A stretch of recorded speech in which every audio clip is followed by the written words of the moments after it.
everybody. I love the Founders Path podcast, partially because I get to meet the most interesting people in the world.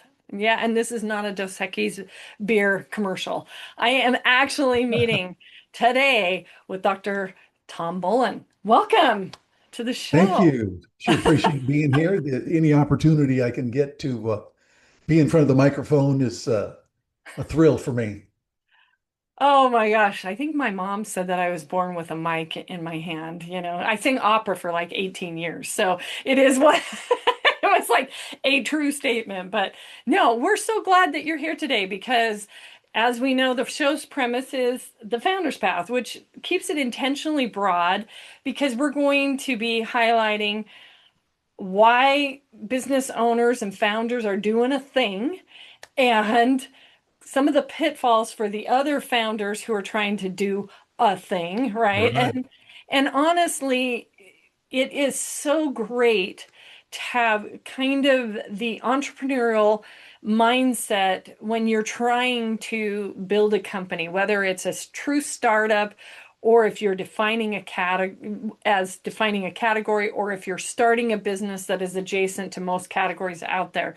And what I love about what you've been dealing with is it has been a journey, so to speak, as to why you're doing what you're doing. And so the Yes. listeners want to hear ideation comes in all sorts of forms, right? And sometimes it's thrown on us, and sometimes it's through think tanks and everything else. And so I would love for you to kind of tell a little bit about your story. And we don't need like when I'm 2 years old, I did that, that kind of thing. But tell a little bit about your story. Well, I'm a 44-year healthcare professional, but 17 years ago, I had my own battle with health issues that nobody could figure out. I spent Mm-hmm. years and years going to specialists and not coming up with answers. So lost my practice, was not able to continue in my Mm. clinic, and then spent the next literally 15 years attempting to recover. Yeah. Well, at the end of that particular phase, when I felt like I'd recovered enough to be able to try and start helping people, it wasn't going to be a matter of let's open a new clinic at 68 years old, and start from scratch, that kind of a thing. But I thought, how can I help people? Because I really, really missed the connection with individuals that were struggling. And what I realized is that my own experience, now mine kind of focused around mold and Lyme disease and Epstein-Barr virus, all the co-infections. So, eventually you weed through it and come up with some answers. But I thought, how many other people are suffering the way that I did and still not coming up with answers? So I thought, if I'm not going to open a practice, if I'm not going to go into clinic, what else could I do? And that's when I came up with just launching out into online consultations to help all those people suffering with conditions. The symptoms don't make sense, they don't have answers. They've been everywhere. The doctors have either told them, we don't find anything, or even to the extent of the problems in your head. Yeah. I hear that all the time. And they know better, but you kind of start to buy into that when no one can give you direction. So these consults are all about figuring out the patterns and establishing the root causes, as I call them, because there's causes and sources for everything. And Yeah. then from that information, being able to create what I deem the recovery roadmap, which is a step by step plan to be able to lead them down the path on their journey back toward their best state of health.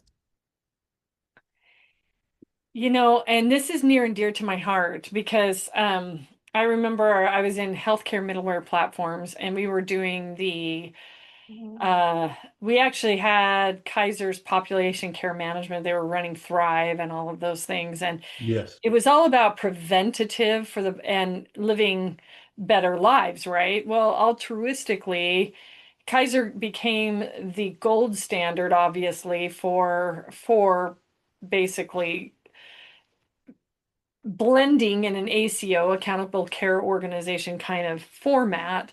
And in that blend, altruistically, they were also the payer, so they were saving themselves money by Right. preventing some of these things, right? And there's a lot of and I'm not saying that all at Kaiser is that way because some of them, the teams that we were working with, they really did want to, I mean, for instance, colorectal cancer screening is curable if you catch it early enough. And I Yes. mean, curable to a point where you can live a regular life and not have that. And so, and I know that there are a lot of practitioners running around there that want to heal the entire body. They do. I have found in Western medicine that quite often they want to slap a band-aid on and they need Yes. to kind of move you through the funnel as fast as possible because of the payer. And when we say payer, if people don't understand what that is, that will be your insurance company, whoever's paying up on Right. that. And so we have seen the rise of actually going back to the old DO model and functional medicine in a light. But the challenge that you're still up against is people don't realize what they don't realize. And I have a family member that we have now been going on this journey for over 26 years, and nothing works. And they Yeah. all will say, well, you need to take this medication, but then the government will control that medication. So now you're off that medication. Then you're on Mm. the next medication because the government will now control that one that then says, okay. And so a lot of physicians they have their hands tied on what they can even treat right now. And then they don't get to the root cause at all. They're just trying to figure out the medical merry-go-round instead of saying, well, instead of saying, oh my gosh, I have everything muted. Sorry about that to you. Anyways, instead of actually saying what's causing this and spending the time to do the roadmap that you're talking about, because most people could live a much happier life if they weren't just slapping medication and being told they're crazy. Well, in the standard medical care, the healthcare approach in the system, as I call it, Hmm. is one that revolves around treat the symptom. Yeah, And obviously, you go in 2 minutes later, they've listened, for sort of, 2 minutes. and they're scratching on their pad. And people from commercial television, all the ads that run, Yep. are now convinced that if their symptom goes away, that means they're well. If the condition that they went in to find out what to do about responds to a medicine, oh, that means it's fixing the problem. And you and I know that nothing could be farther from the truth. First of all, that didn't solve anything. It's just a band aid, as you mentioned, and it's treating a symptom. That's not the problem. The greatest story, and I like to use it often, are those individuals that wake up one day, they go out into the yard or they're shoveling snow and they have a heart attack. Yeah. Does a person really believe that the heart condition developed the day they had the heart attack? It's been A developing lot 15, 20 do. That's what's so weird years. about it. Yeah. And we know the 15, 20 years have gone by Yes. where it finally broke down to the point of resulting in the heart attack. Yeah. But they've been in heart disease the entire time. Could have been stopped. The heart attack could have been prevented. Treating the heart attack necessary to keep them alive, but even that alone doesn't solve their health crisis. They've got to dive in and find out what to do differently, whether that's lifestyle, nutrition, exercise, all the different pieces, So in the roadmap, you've got to cover all the bases of addressing the immediate concern. That's Hmm. why they've contacted you. Yeah. Get to the bottom of it, and then lead them on that path toward restoring optimal, not just feeling better. Symptoms go away. Hey, I feel better. I must be okay. Yeah. That's the starting point. They're the last thing to show up, a symptom. And Okay. in most cases, medication or not, they're the first thing to go away. So, education critical to get them past the my symptoms are gone. That means I'm healthy. Yeah, and they've got to wanna. I think there's an entire addicted, whether it's alcoholics, whether it's drugs, whatever. Yes. I think there's an entire culture of the Western medicine actually getting patients addicted to things. Yes, okay, you're diabetic. You can sometimes control that with diet, but sometimes you can't, depending on the state, and you're insulin Right. dependent. Yeah. So insulin dependence means you're dependent on it, similar to an addiction, right? It's dependency. Your Sure. life would not continue without it. And I think that a lot of times we go in and we're like, oh, we feel better. And we won't, and then we don't ask any more questions after. And then, like you said, with the heart attack, what happens next? The heart attack is the actual result of what didn't get fixed 20 years ago. Yeah. And it's interesting that you are doing a roadmap on this because and honestly, like I said, it's near and dear to my heart because I dealing with a family member that has had countless and we have probably spent hundreds of thousands, if not Mm. millions, on trying to resolve an issue with insurance, you know, Right. Right. and and because of that, um, people will say, well, no, I will never have that problem. And the challenge is they do. They do have that problem. And if they had a roadmap to head it off ahead of time, they could save the millions of dollars. No doubt. Yeah, and I'm not saying that lightly because it's very true. People are like, well, what do you do when you have a loved one that nobody can find an answer to, and you're going to every doctor, every whatever, and then you start paying for specialists that aren't covered under insurance because, of course, they're specialists that aren't covered under insurance. Right. And all of them are still going, well, you just need this surgery, or you just need this, or you just need that. And then you pay all that for all the surgeries that still don't do anything. And then they feel like they're crazy. So now you're going through the crazy part of it, if we say crazy. And then that adds up. It adds up. And it's funny because humans will treat their business better than they will themselves with healthcare. They will not set aside funds. It's like, no, I got to pay for my house. I got to do that. I got to blah, blah, blah, blah, blah. Well, why won't you do a roadmap? Treat it like it's your own business. And then you will have a happy life. Then you will. I remember one time we were in a surgery and the nurses were horrible. Everybody was like going, be nice to nurses. And I'm like, no, you guys are horrible. They put this family member in AFib because they didn't listen to him. Oh no. And when they didn't listen to them, they literally, it was like, I'm allergic to that. Please don't do that. And the next thing, it was like, I know better than you. And so we're going to do that. And then it was AFib. And of course, the hospital is all trying to cover their, we say CYA, right? Because Yes. insurance and all of that kind of thing. But the person who paid was the patient and their life. They now ended up in the hospital for 5 weeks instead of 1 week. They ended up in, and so I had my cousin come visit and she's like, well, she was a nurse and she goes, you have to advocate for him. I don't know how to advocate for them. Right. Yeah. Who does? And so your roadmap that you're talking about is an advocate roadmap. it advocates for your own personal health.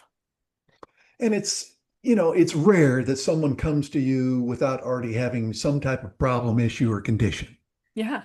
But even if they do, what they learn very, very early in our communications is that that's only the starting point. Yes, you have to apply the steps in the roadmap, but then it's a matter of after that condition resolves, after you're feeling better, after the symptoms start to go away, are you going to commit and stay with that process over a long enough period of time in order to gain the most benefit? You made a great point when you said the listening aspect, because I'm serious when I say that 80 to 85% of knowing what they're dealing with, of being able to figure out what's causing the problem, dig down to the root and get to the source of whatever initiated these issues in the first place, comes in just the history and listening to what they're telling you.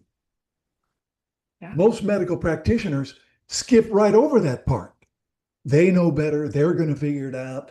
You tell them two things and they're already making a decision. You've got to listen to the individual, listen to the patient, listen to the customer, whatever business you're in, Yeah. it's two ears and one mouth. So, Two years. you've got to listen twice as much as you want to speak, but everyone is so concerned about saying the right thing and being the one to answer and tell them the appropriate response that they don't listen twice as much as they talk. If they would just do that, then the answers themselves would not only come more readily and more easily, but you'd be light years ahead in terms of accuracy of determining how to best help those individuals instead of you thinking you know better and can do it on your own because they're the ones going through it. They can Well, help and you and a lot of establish that pattern. times they don't even know what's wrong, so they can't even articulate it at first. Asking the So, right questions yeah. is just so critical. Yeah, Yeah. that's correct. Yeah, they just don't know. And I think with something that is developed, you also put the nail on the head. And I think in business, it doesn't matter, like I said, if you're selling or you're trying to solve a need and a challenge. That's just sales 101. If you want to Yeah, talk Daniel Pink, sales 101 is solving a need and a challenge. How you do that is is represented by the product or the end result, right, of what you're trying to do. But I think one of the things that is important, and you were saying it, is keeping them going on the plan that you had laid out. Because so often, just like a human being in business, so often a plan. I will work with people and we will lay out this plan. We'll do an assessment, kind of like what you're talking about. We'll do an assessment. They're like, we need to pivot. We'll start assessing. We'll give them a roadmap. And what's the first thing they do? Tuck it in the drawer because they're happy they did their roadmap and now they're going to be better. You know?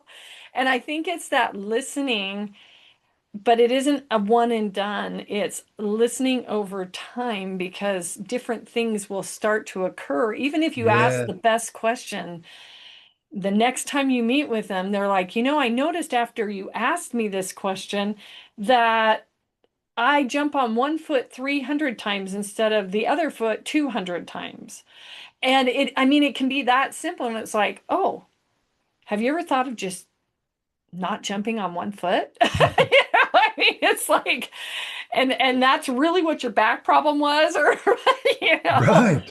and it's like, and so they don't quite get there. But usually, I would think that they're now getting to you when they are at an extreme case. Nobody else is fixing this. They've gone through many band-aids, and now they're like, how do I? If nobody tells me how to change, am I just doomed to live a horrible life? And Right. Yeah. that's where real depression enters in. So how do you deal with that? Well, the the most important thing is establishing that connection where they know that you only have their best interest in mind.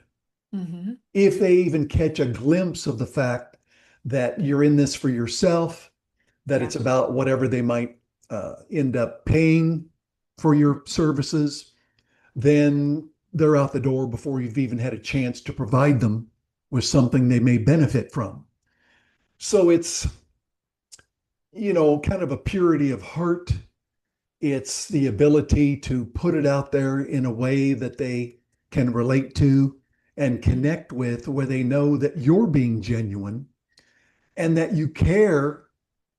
What's that saying that I've heard so often is they they don't care how much you know until they know how much you care. So Yeah. if you can't establish that being the baseline of where you're operating from, then the doors are going to be closed before you really even begin. Yeah. So connection, communication skills, the ability to let them know that what they're experiencing is why you're available, not for your own motives. And I think that's the bottom line in all of healthcare. If we could just get that across and mean it, a lot of people say it, Yeah. but if you truly mean it from the heart, then uh, I've seen over and over that they're going to pick up on that immediately. It doesn't take 5 minutes into a consultation before they just, it's so easy to talk to you. I feel like I can share and open up and not be judged, and all those things being such an important part, coupled with the listening, as mentioned. Yeah. And I think as any founder dealing with their product, and I talk about this on any in almost all of these, that is the difference between um, sales led and product led. So let me flip this on it. If to solve a need and a challenge, your kid's running out in the street, kicking and screaming, you're grabbing that kid and getting them out of the street, whether they know they're being helped or not, right? That's solving a need and a challenge. You're selling that idea of safety to that child, whether they know it or not, right? Yes. If you are product led, you are, I like what I'm doing. And we start talking about all of what my company likes. You know, Tom, you start talking about all of the things that you like, what you're doing, and should they buy. It has nothing to do with looking at solving somebody else's problem. So they have to know you care because that's value to people. They value that connection. They value that they care.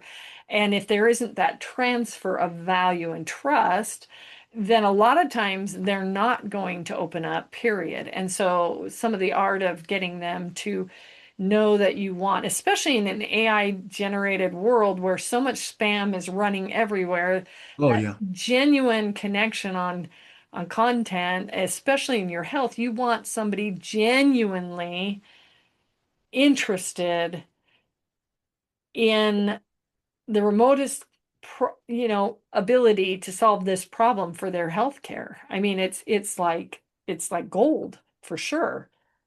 And but how do you translate?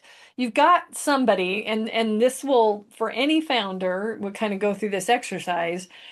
How do you translate your value of what you're trying to do for them in very quickly so that they understand that it is genuine and that you are trying to help them? Because price is a function of value, and when somebody has enough pain and there's not enough solving the pain, the value is there that they're willing to go, okay, I need your help. I'm willing to pay for it.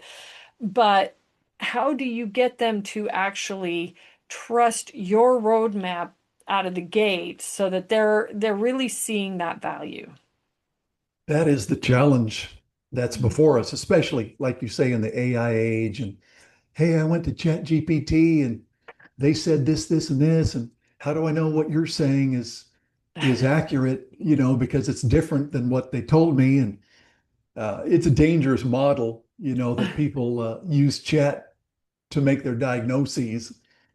But I think it's just, again, in addition to our discussion on being genuine in social media, it's the know, like, and trust. You Mhm. have to communicate in a way that they feel like they know you, that they like what they know, what they find out.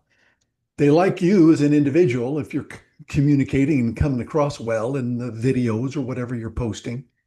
And then the trust, in my experience, can only come over time. Yeah. It would be a unicorn that someone watched a video, contacted me Especially and in AI said, with all the fake content running around. exactly. It is like after one video, they contact me and say, I think I need a consultation to figure out what's causing all my. It just doesn't happen. It Yeah. could take months. Yeah. So I think the trust component can only be established for the average individual over an extended period of time. It's the people that get in a hurry and get too far ahead of themselves, and they're not seeing the results immediately based on one thing that they're doing, and Yeah. then they either give up altogether or they feel like it's not working and they change course Mhm. when they haven't even given it enough time on the course that they're on to actually have the desired end result.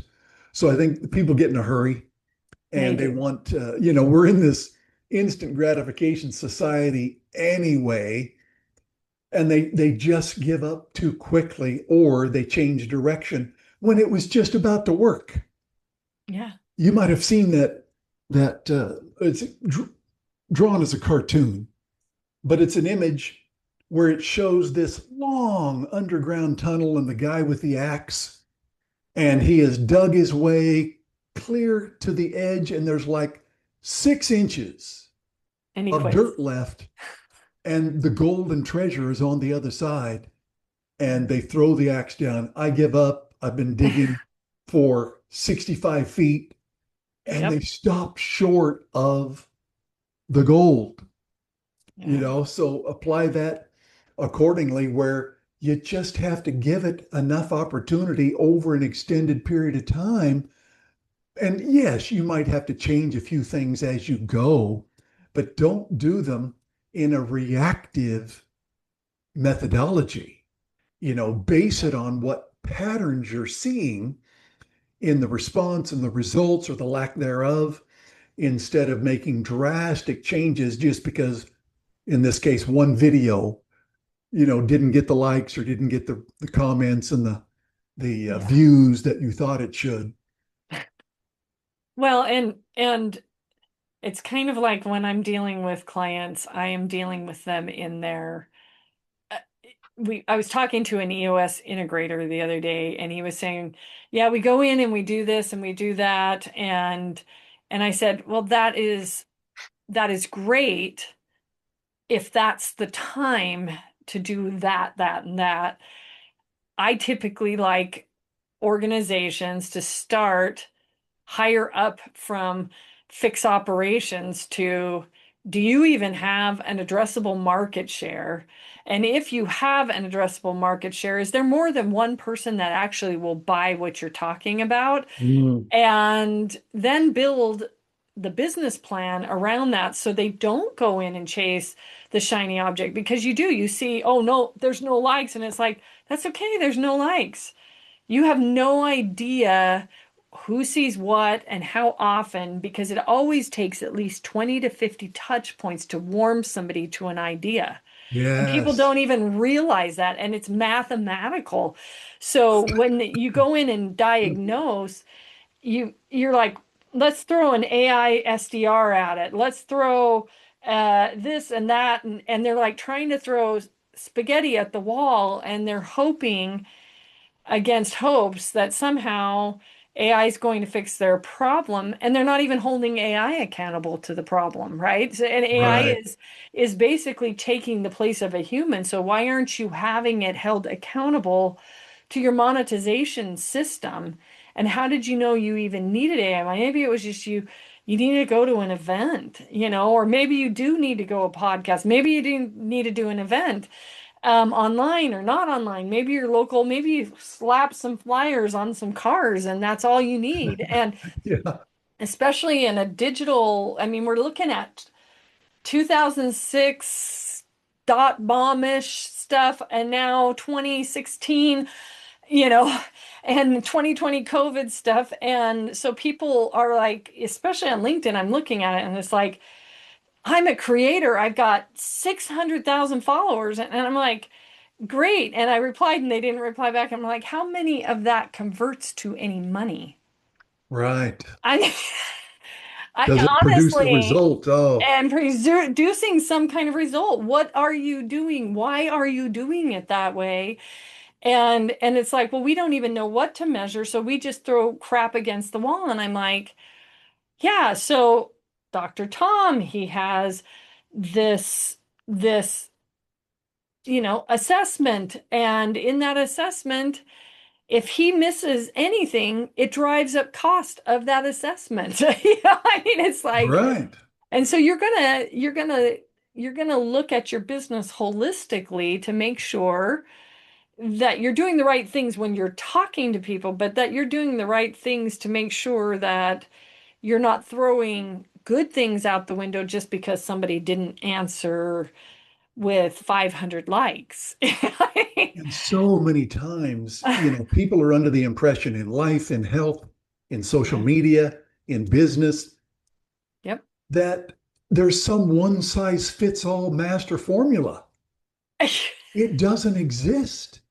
You have to so cut, just like I'm preaching, customizing my recommendations and suggestions to each individual. Yeah. From a business perspective, there's no one size fits all, and everyone can just do this thing and it's going to be masterfully successful across the board. It doesn't exist, but people keep searching as if they're going to find that. It's not reality. It's a golden ticket. I want the golden ticket. And they see the 1%, like in celebrities, the 1% of the 1% that made it. And all of a sudden it's like, well, I've done, I would love to call out so many people on Facebook and say, yeah, how many actually using your system got that result? Made Not it. Yeah. just Yeah. the one golden one, but how many actually did do that? Yes, you've had 600,000 on your framework. How many of them are actually doing anything? Because otherwise, you're just doing a band-aid, like in healthcare. Yep. Treat the symptom. Treat the symptom. I don't have enough leads, or I don't have enough this, right? And I'm like, I always ask the question at the very beginning, how do you know you don't have enough leads? Good question. How do you know? Can you show me? Can you show me? And small business, especially, they don't understand financial statements. So a lot of times they're like, I need to buy this new thing. And I'm like, and I'm not a CFO, but it's like, do you understand financial statements enough to know whether that's driving up customer acquisition cost, which is lowering your net profit? I mean, let's just do a lemonade stand, okay? Here's your lemonade. How many of the lemons? How much does it cost to produce that much lemonades? How much then is left after you have sold the lemonade, right? I mean, it's Profit margin. yeah. And and is it worth repeating over and over again? You know, and that's why you always get like a bunch of marketers that are like, I'm outcomes driven. And I'm like, well, fabulous. Can you tell me how much you produced, how much actual revenue you touched on? And most can't. They're like, no, no, we just got a lot of likes, and that's how we, and I'm like, but that doesn't tell me that it converts. Yeah. And What does that's it like turn with into? healthcare. Yeah, what is it turning into? And we Yeah. do that with healthcare. I'm going to go to this doctor, this doctor, this doctor. I'm going to take this drug, this drug, this drug. I'm going to not have any plan of attack. I'm not going to call Dr. Tom and have him actually diagnose and work with me over time because I just want a band-aid. And yet, 10 years later, they're coming back going, I wish I had ripped off the band-aid when it was easier. And so many people in that same example, they want someone else to be responsible for their health and their health care. It's like no accountability. Yeah, You're the one you're that the drives one. the engine. So if you don't put good gas in the Ferrari, it's not going to run, no matter how No. much you spent on the car. So there's you've got to take responsibility. You have to be accountable. You can't eat at McDonald's 5 times a week and then wonder why your cholesterol's up and your liver's fatty and Yes. it's you can't walk up a flight of stairs. Well, In other I words, you don't want want to permission. exercise. You want permission Well, to do whatever you want and still have the better outcome. exactly. Exactly. Do what you want, but you're going to get the result that you're creating. And people don't like to hear that. No, because we want the easy button. I want you to tell me I can drink, smoke, not exercise, eat McDonald's, have shakes all the time, have ice cream all the time, and not eat my vegetables. And because there's got to be some kind of medicine or supplement that will fix that for me. Yeah, I just want to take one supplement and that covers everything and offsets the 50 years that I've done the opposite. Sorry, And people, it doesn't exist. I it hate to doesn't burst the exist. bubble, but it's not the way it works. And we do it. We're like, can I please have permission to do all the horrible things, but still live a quality life? Not gonna happen. I'm like, there is an old, what was the old, there was an old black and white Twilight Zone where they got to turn in their old body for a new body at age 25. I remember that episode. And the old couple didn't have enough money for both of them. Oh no. And so one of them stayed back and was still old, and the other, it was the man, he went out and he got the young body, and then he paid to come back to be part of with his wife who was older because he missed her and Wow. realized it was not what, if they couldn't do that together, then obviously he didn't want that. But and I remember thinking, and I was very young when I saw that episode. It was like on a replay on a replay on a replay, like MASH episodes, right? They're replayed Right. forever, right? And I remember thinking that is kind of how we do treat most everything. Somehow or another, somebody else will be accountable, and I won't, and I'll be able to just pay to fix the accountability, and then we go back and we're like, oh, but that's not what I wanted in the long run. I wanted my wife or my husband or my partner or whatever that is to also be on that journey with me because it's not good enough to sit there and do that on its own. And you brought up the Ferrari. How many of them don't polish? I was in heavy equipment and they would spend like 1.5 million on a rig, right? And it was foundation drilling rigs. And here's what they would do. They would go out and those rigs have like 200,000 foot-pounds of torque. If that gives Wow. you a sense of how much these rigs get jerked, and you name it, right? And and these general contractors or these foundation drilling subcontractors would bring those rigs back, wash them, and polish the chrome and make sure they were always running at optimal. They would change all the oils, they would take care of that thing, and it would last them 30 years because they would take care of it. It's a 1.5 million. And you took Right. very care. And when you took them out in 7 truckloads and paid so many just to get them to a job site that gave you so much money, they came back, but those same general contractors were 200 or 300 pounds, smoking, killing themselves out. I think the average age of a driller is like 55 years old because it beats the crap out of them, their bodies, everything else. So they treated this rig with care that over the lifetime of their body, they were not treating with care. Right. And I always thought that was funny. I was like, why do you, And why? Yeah. and so telling, you It's know, so telling. one of the earliest things that I used to tell people, and it was so important to me that I put it as a tagline on my letterhead of some of my clinics, Yeah, which was, if you wear out your body, where are you going to live? You can't just exactly. go get the next $1.5 million rig. This is a one shot deal. And It's a it's how you one start shot. taking care of it really early on, Yep. preferably in childhood, which is rare, Yeah. that determines whether the one that you've got is going to even make it that long, no less in good shape, chrome polished, running like a, like a champ. Yeah. It starts way earlier than the individuals that wait until stuff starts breaking down. Yeah, and I will quote Kaiser for their population care management. It's not enough to live. Everybody deserves quality life. I But like in that. doing so, they have to want quality life. I'll Yeah, add that little tagline to it. They have to be accountable to their own quality life. Kaiser would send out these care journals to remind them of things, but they still had to do the things.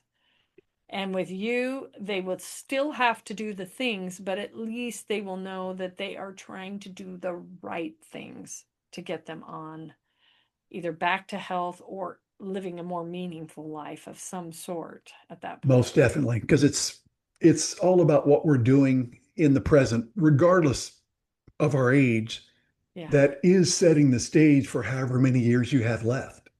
Yeah. So if they'll just commit, take responsibility, dive in, even if it's one change a month, Yeah. not you've got 62 changes to make in your step by Oh, yeah. step and you got to make them by next week. Nobody's going to do that. Yeah. Realistically, they just won't do it.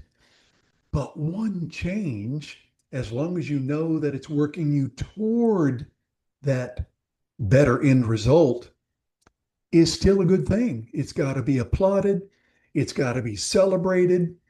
And then when they hit five of those 62 and then 10, however many, it's they start building a momentum toward the good, just Yeah. like they've spent 20 years building it toward the bad.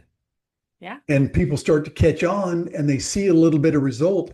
They're ready to make that next change. But just starting with one, getting them off a high center is the starting point. They just have to start with one thing Yeah.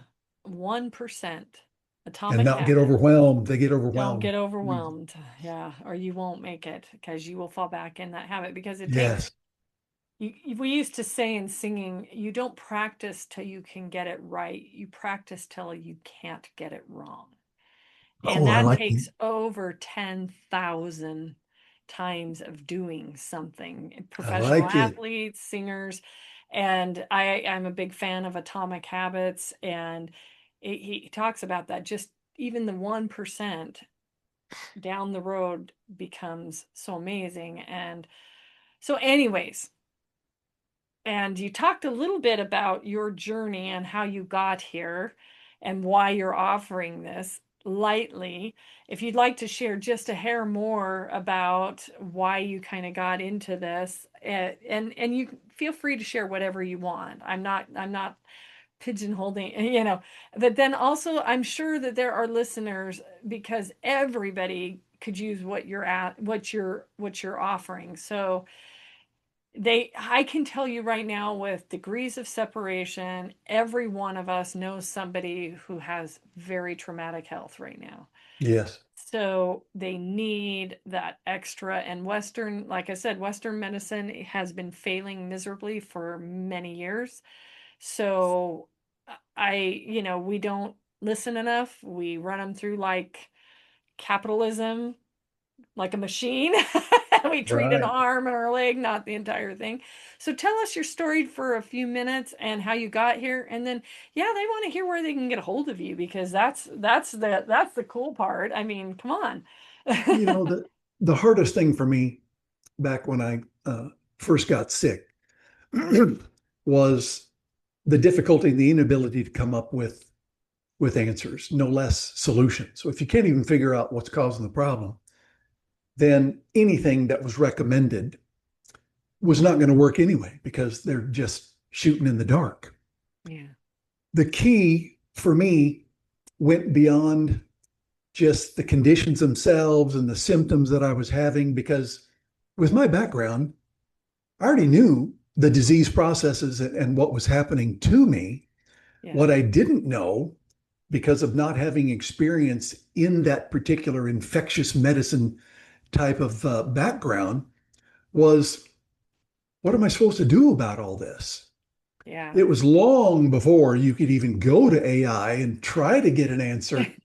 This was, research and questions and study and every possible source. If someone, as say a first specialist, didn't know anything about Lyme, didn't know anything about the co-infections, the Epstein-Barr, the mold issue, mold exposure causing, deadly type of effects. Hmm. They didn't even know how to look at it, no less what Yeah. that would mean, especially you put all those things together. I mean, I spent the year of 2009 bedridden, Wow. literally in bed, couldn't function, couldn't get up, couldn't even go eat. I'd get up Yeah. to go to the bathroom and have to go down, take a nap for an hour just Yeah. from that little exertion. So all of those things, if you take them individually, they're bad enough. But then you combine them all together Hmm. without someone to dig in and figure out uh, what I just have referred to as the root cause of all Hmm. this, no less give some direction as to what to do. It was a 15-year journey Mm. to finally come up with two things. Number Okay. one, what worked in all of these circumstances. Yeah. But just as important was number two, all the things that didn't work. Oh, I yeah. am absolutely convinced, had I not gone through all of these things myself, combined with during that same time, my youngest daughter is now a two-time cancer survivor, leukemia, Oh, wow. I was going to find answers. Yeah. So that kind of diverted my attention, into her scenario. But it turns out that the solutions were pretty similar, Yeah. and it had to do again with establishing what you're able to apply into your situation, regardless of what the diagnosis is and what label they put on it, in order to get better, to help the body function more effectively, to get change at the cellular level, because without changing the cell function, anything else that you're doing is going to be secondary in its effect at best. Yeah. And then figuring out all the things that don't work, critical. Had to try them. Anyone said to do something, I was one that if someone recommended, let's just take one example, a nutritional protocol. I'm not taking it for a couple of weeks and then giving up because there was no change. I would commit 6 months of these 6 or 8 products, never miss a dosage, never miss, any recommendation that they make for months and months at a time. Yeah. And to still get no result, that was devastating to the point Yeah. of massive depression, Yeah. which can kind of be summarized as unfulfilled expectations. You pour time, effort, money, your own experience into a situation that doesn't produce the way you're told it's going to. Yeah, that's the seedbed for depression. So I had to battle that along the journey. But finally, over this 15-year process, a combination of things, so many different things that did work, eliminate all the things that didn't. weed through, as the last piece, the misinformation out there, and it's massive, It to is. be able to identify fact, truth, reality. I don't think, had I not gone through it personally, that I'd be in a position to even feel like I could help people again, no less in a way that might actually prevent them from spending the 15 years, hundreds of thousands of dollars, Mhm. depression, anxiety, no Yep. results, so they don't have to go through that. And contact is as simple as my name. I mean, I just last week, in fact, they're still finishing it, created a website that'll be drtombolan.com. That's it. It's got the That's easy. basics, some contact info, my email. They'll know how to communicate past that point off the website. But it's really that easy. And in what someone shares with me, that becomes the basis of me determining whether they might even have the type of condition, problem, or issue that I'll even be able to help them with. And I tell people up front, if what I'm finding and what we discuss isn't something that I genuinely believe that I can help you with, I'm going to tell you we're not going to start a journey that doesn't have the potential of helping because of either my limitations or, as I describe it, the limitations of matter. Yeah. Some people have conditions that have progressed past the point where conservative management is even going to be helpful. Yeah. But my willingness to be able to acknowledge that and tell them up front prevents them from having to spend any money before they find out, do I honestly believe that I can help them or not? If Yeah. I do, we're diving in, and then they choose the level to which they elect to participate, Hmm. because I have different levels of service that I can provide. But the initial contact is drtombolan.com website, and we go from there.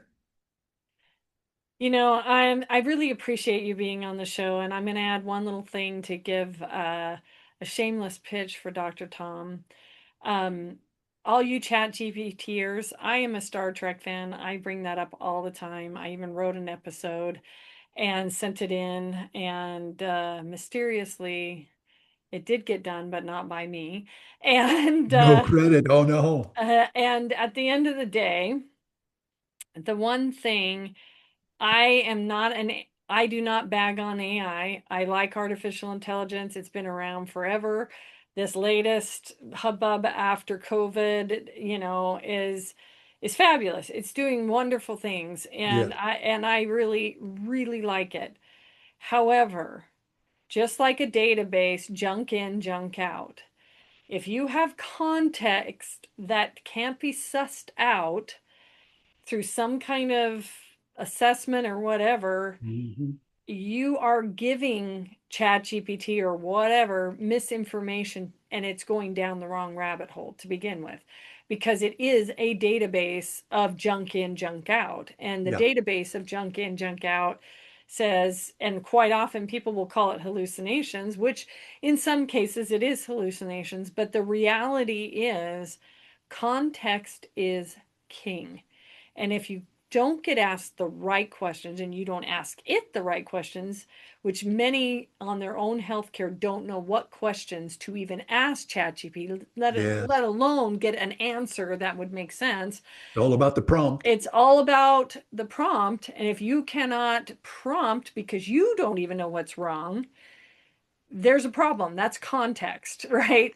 And that's why having that moment where you are working through with Dr. Tom Boland, whether he can help you or not, and the honesty of helping you or not is crucial, because what and how questions are what are needed at the beginning of an assessment. The right what and how questions, not Well the said. wrong ones. If I ask a question and say, how much is lemons, but I intended to get oranges, ChatGPT can't fix that. And so with Dr. Tom Boland, he is talking, I said Boland, Boland. Sorry. People like to Uh, throw a D on there. That's true. I did it by accident. Sorry, everybody. Anyways, I washed my mouth. I can't do anything with it. It'll be in the show notes as well. But anyways, yes, you need you need guidance on your own human health. So give him a check. Check him out. Um, I love highlighting good humans. He's trying to do good work. I think he deserves um, kudos from me for trying to do that. Like I said, I have a family member who has been dealing with severe stuff for years, and I've seen the struggle they go through. And if you could head it off before it gets so bad. And yeah. So, anyways, this is another great episode of the Founder's Path podcast. Dr. Tom Bolan being a founder of his own system and clinician type work for questions to get you back to health. And if you liked it, loved it, share it, do whatever you want with it. But I love that I'm shouting a good product here. And thank you for being on the show again. It was my pleasure. Anytime, I'm available when you need me. Right.